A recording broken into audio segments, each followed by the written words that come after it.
ከ46 ቶን በላይ ንጹህ ወርቅ ለግንባታ የዋለበት መስጂድን እናስተዋውቃችሁ። ደልቃቃው የዓለማችን ቤተ መቅደስ ይሉታል ብዙዎች። ትልቁ የአሊ መስጊድ ይባላል። በኢራቅ መገኛው የሆነው ይህ መስጊድ የነቢዩ ሙሐመድ ያጎት ልጅ ኢማም አሊን ለማስታወስ የተገነባ ነው። እድሜ የጠገቡ መስጊድ በ977 እውን ሆነዋል። ግን በተለያዩ ጊዜያት እድሳትም ተደርጎለታል። አሜሪካም በ2003 ኢራቅን ከወረረች ጊዜ እንኳ በኋላም ታድሷል። አሁን ላይ ያለው መስጂድ 40 ቢሊዮን ዶላር የወጣበትም ነው ይባላል። 1200 ሰራተኞች በግንባታው ተሳትፈው በአንድ ዓመት ተኩል አጠናቀውታል። 46 ቶን ንጹህ ወርቅ ውስጡን ለማስዋብ ውለዋል።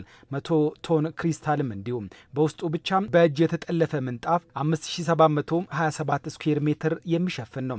ግድግዳው ከግሪክ በተገዛ መርብል ነው የተዋበው። 356800 ስኩዌር ሜትር ስፋትም አለው። አሁን ላይ ይህ የኢማም አሊ መስጂድ እንዲሁ የአምልኮ ስፍራ ብቻ ሳይሆን የጎብኚዎችን ልብ ሰቅዞ የሚይዝ ብዙ ቱሪስቶች የሚመላለሱበት ስፍራም ሆኗል።